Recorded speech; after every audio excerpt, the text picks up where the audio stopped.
TGT English तक YouTube channel पे सभी का स्वागत है। जॉन मिल्टन के पैराडाइज लास्ट का मोस्ट इंपॉर्टेंट एमसीक्यू क्या परीक्षा में बन सकता है उसकी वीडियो अपलोड की जा रही है। और चैनल पे पहले विजिट किए तो चैनल को लाइक शेयर और सब्सक्राइब करें, साथ ही साथ बेल आइकन को भी प्रेस करें। जैसे ही वीडियो अपलोड होगी उसका नोटिफिकेशन आपको देखने को मिलेगा।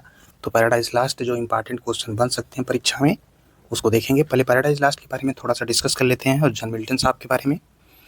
जॉन मिल्टन साहब का कालखंड जो होता है वो 1660 से 1674 का पीरियड होता है। 9 दिसंबर 1608 को ब्रेड स्ट्रीट लंदन में इनका जन्म होता है और इनकी डेथ जो होती है 8 नवंबर 1674 में जो गाउट की बीमारी होती है, जो एक गले की बीमारी होती है, उससे इनका जो है डेथ हो जाता है और ग्रिपलेग में जो इनको वरीड किया जाता है। इनके फादर जॉन मिल्टन रहते हैं, स्कावेरियन रहते हैं, जो एक प्रकार से जो है प्यूरिटन्स और वहाँ पे पॉलिटिक्स में भी, रिलीजन्स में भी ये भाग लेते हैं इनके पिता। मदर इनकी रहती हैं सारा जेफरी रहती हैं। और यहाँ पे जो इनके द्वारा बहुत सारे इंपॉर्टेंट वर्क जो किए जाते हैं, 1652 में ये ब्लाइंड हो जाते हैं और आगे चलकर जो है ये मैरी पावेल से जो है 1652 में ही जो है वो करते हैं। मैरी पावेल जो इनकी पहली वाइफ थी, 1652 में उनकी डेथ भी होती है जब ये ब्लाइंड होते हैं। पैराडाइज लास्ट जो है एक आंग्ल कवि है मिल्टन साहब, ये भी जान लीजिए, और एक महाकाव्य है। इनके मन में 1639 के पीरियड में इसको लिखने के सोचे थे और लगन के साथ जो काम अगर देखा जाए शुरू किए थे 1658 में और 1663 में जो है, यानी कि 4 साल बाद जो है ये प्रकाशित हुई थी पैराडाइज लास्ट। ये जो है अतुकांत छंद में लिखा गया है। और यहाँ पे बात करें कथा के बारे में तो ये महाकाव्य जो है, जो यहाँ पे मानव और ईश्वरी आज्ञा भंग की बातों को लेकर के यहाँ पे किया जाता है। मिल्टन का जो है इसके बारे में क्या विचार है क्वेश्चन के माध्यम से भी समझेंगे। बहुत कुछ आपको जो है क्लियर हो जाएगा क्वेश्चन मात्र देखने से ही, इसलिए जो है इंपॉर्टेंट जो क्वेश्चन है उसी को रख के वीडियो अपलोड की जा रही है। तो चलिए देखते हैं क्वेश्चन। पहला क्वेश्चन है कि which archangel leads the heavenly forces against the Satan and the rebel angels, यानी कि पूछ रहा है कि कौन सा जो है प्रधान जो है लीड्स, स्वर्गदूत जो था वो शैतान और विद्रोही स्वर्गदूतों के खिलाफ जो है वो रिबेल अगेंस्ट एंजल्स यानी कि स्वर्गीय सेनाओं का वो नेतृत्व करता है। तो यहाँ पे बताना है कि वो कौन है, तो उसका नाम था माइकल। ऑप्शन बी राइट हो जाएगा। नेक्स्ट करा कि what is the primary reason Satan gives for rebelling against God, शैतान और ईश्वर के खिलाफ विद्रोह करने का जो है मुख्य कारण क्या था उसको बताना है। यानी कि प्राइमरी रीजन जो है क्या है, मुख्य कारण क्या है शैतान और ईश्वर के खिलाफ विद्रोह करने का। तो यहाँ पे राइट ऑप्शन हो जाएगा एनवी ऑफ क्रिस्ट एक्सलेशंस, यानी कि जो मसीह के उत्थान से जो ईर्ष्या होती है वही रीजन रहता है। Next question correct, in what form does Satan first appear to Eve in the garden of Eden, यानी कि जो शैतान था ये पहली बार ईडन गार्डन में जो है यू के सामने जब ये आता है तो किस रूप में प्रकट होता है, तो वो एक सरपेंट, एक सांप के तौर पे होता है। फोर्थ वाला क्वेश्चन करके what fruit does Satan tempt you to eat, शैतान जो है यू को कौन सा फल खाने के लिए क्या करता है, लुभाता है। तो वो फल जो रहता है उसका नाम क्या रहता है, फॉरबिडन फ्रूट। तो राइट ऑप्शन हो जाएगा फोर्थ। अगला है कि what is the immediate consequence of Adam and Eve eating the forbidden fruit, यानी कि यहाँ पे कह रहा है कि आदम और हवा जो निषिद्ध फल जो था खाने के तत्काल बाद क्या होता है, फॉरबिडन फ्रूट को खाने के बाद आदम और हवा क्या होता है। यहाँ पे इमीडिएट पूछ रहा है consequence of Adam and Eve eating the forbidden fruit, आदम और हवा द्वारा निषिद्ध फल खाने का तत्काल परिणाम क्या होता है, यानी कि फॉरबिडन फ्रूट खाने के बाद तत्काल परिणाम क्या होता है। तो यहाँ पे राइट आंसर हो जाएगा they become aware of their nakedness, यानी कि उन्हें अपनी जो है ना नेक्ड मतलब कि नग्नता का एहसास होता है। जब वो फल खाते हैं तुरंत जो प्रभाव दिखता है वो यही दिखता है।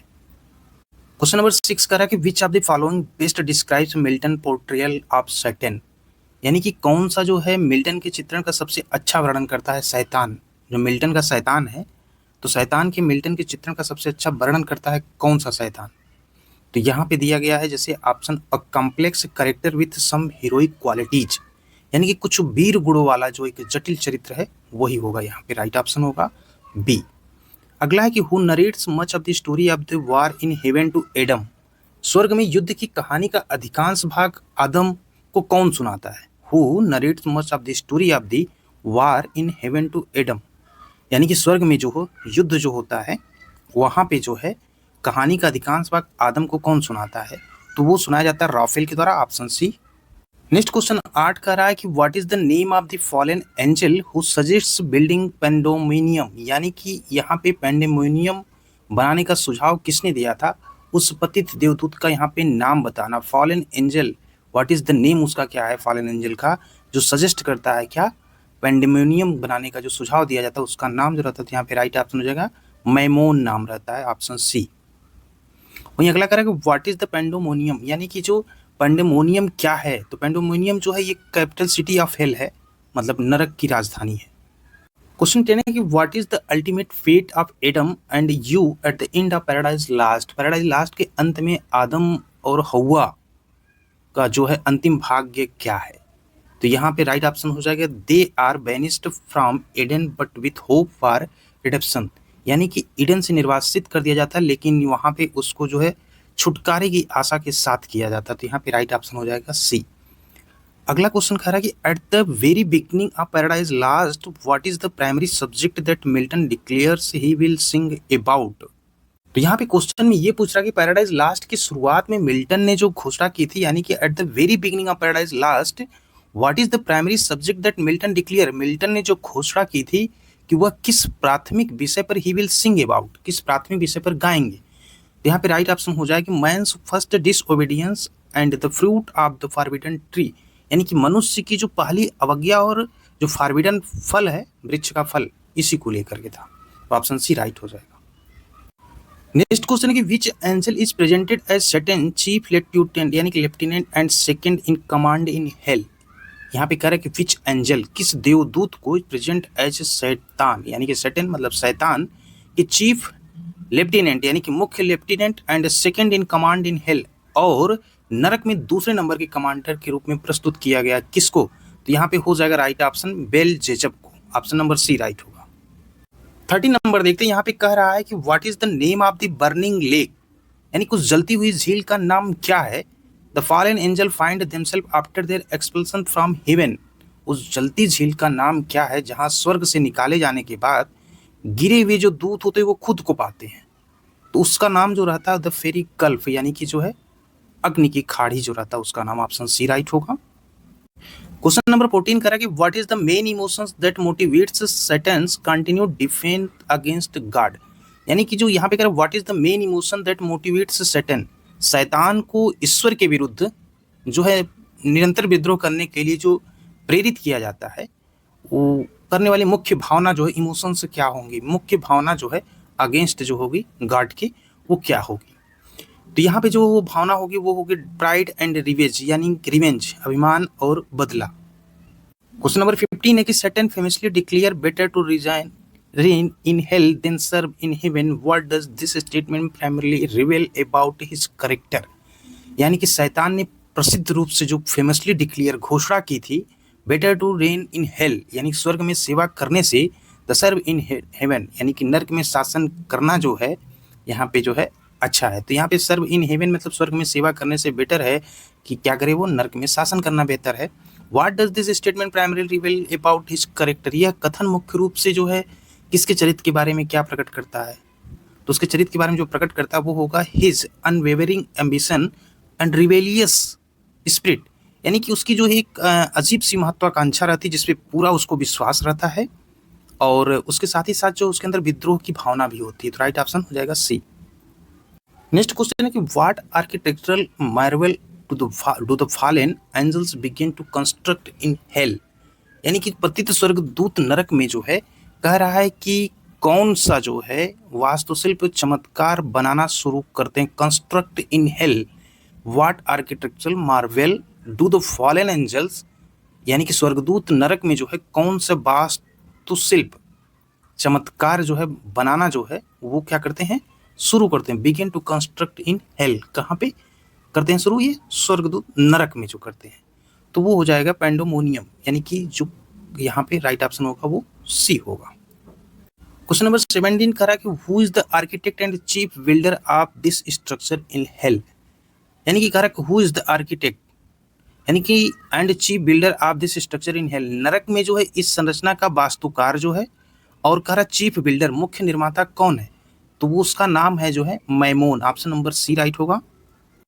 क्वेश्चन नंबर 18 में पूछ रहा है कि what is the purpose of the council the Satan convenes in Pandemonium, यानी कि शैतान के द्वारा जो है पैंडेमोनियम में बुलाई गई जो क्या है काउंसिल परिषद जो है उसका उद्देश्य पूछ रहा है। पर्पज ऑफ काउंसिल, पर्पज मतलब परिषद का उद्देश्य क्या है जो सैटर्न के द्वारा जो है बुलाई गई है पैंडेमोनियम में।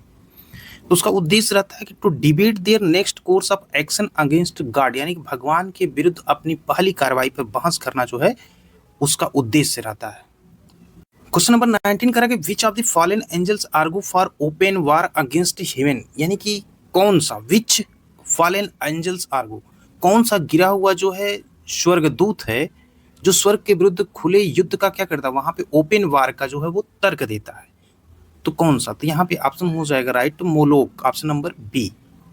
क्वेश्चन नंबर 20 करा कि which of the fallen angel argues for a more subtle approach suggesting the corruption of mankind, यानी कि which of the fallen angel argues for a more subtle approach, स्वर्गदूतों में से कौन अधिक जो है सूक्ष्म दृष्टिकोण का तर्क देता है। तो यहाँ पे जो है suggesting the corruption of mankind, जो मानव जाति की जो है suggesting the corruption of mankind, मानव जाति के भ्रष्टाचार का जो है वो सुझाव देता है। तो कौन अधिक सूक्ष्म दृष्टिकोण का तर्क देता है ये पूछा जा रहा है। तो उसका नाम रहता है जो है बेलियल, ऑप्शन नंबर सी राइट होगा। बाकी मिल्टन के द्वारा जो है कुछ इंपॉर्टेंट जो है वर्क उनके किए गए थे, जैसे on the morning of Christ nativity जो आई थी ये 1629 में आई थी, इस पे भी आपको वीडियो मिलेगी। और एक आई थी इनकी ऑन शेक्सपियर, काफ़ी इंपॉर्टेंट थी, इसको भी हम डिस्कस करेंगे इसी चैनल पे 1630 में, हाँ 1630 में ऑन शेक्सपियर थी, ये भी मिल्टन साहब का वर्क है। और लाइसीडास पे भी वीडियो आपको जल्दी देखने को मिलेगी जो कि आई थी। लाइसीडास जो है ये 1637 के पीरियड में जो लाइसीडास आती है। पब्लिश अगर पूछेगा तो पब्लिश जो ये होती है 1638 में होती है। लाइसीडास पे भी वीडियो आपको मिलेगी।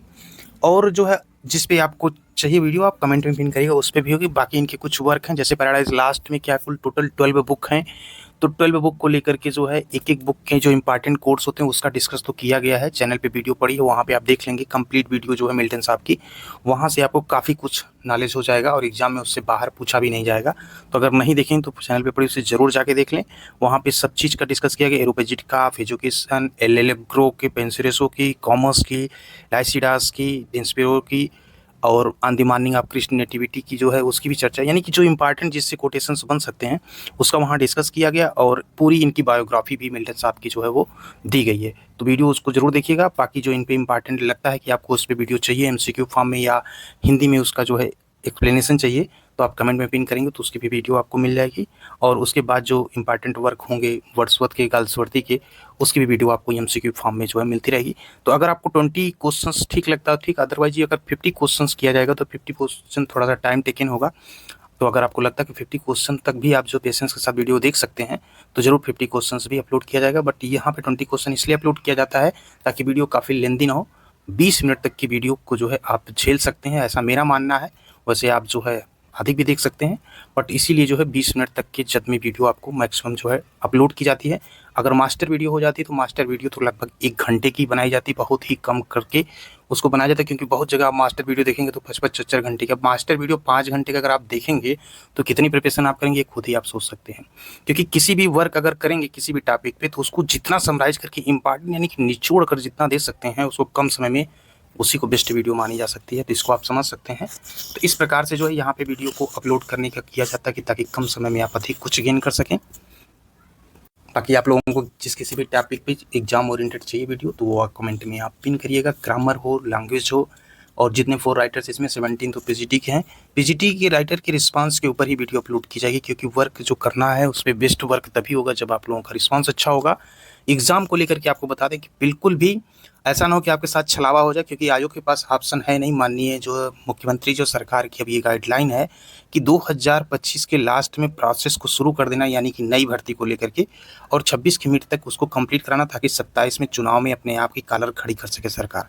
तो इससे आप निश्चिंत रहें, परीक्षा जो होगी वो तय समय पे होगी, परीक्षा इधर उधर नहीं होगी। टीजीटी की परीक्षा होने के बाद जो है बहुत ही कम समय मिलेगा टीजीटी का एग्जाम होने में। जुलाई का मतलब जुलाई, थोड़ा सा अगर डिले होगा तो महज 1 हफ्ते 10 दिन लास्ट जुलाई तक जाएगा, अदरवाइज परीक्षा डिले अधिक नहीं होगी। इसलिए अगर पढ़ाई में थोड़ी भी ढिलवाई करेंगे तो उसका खामियाजा आपको भुगतना पड़ सकता है। ये चीज़ अपने जहन में रख के अपनी प्रिपरेशन करें। बाकी केजीटी इंग्लिश तक यूट्यूब चैनल आपके साथ खड़ा है।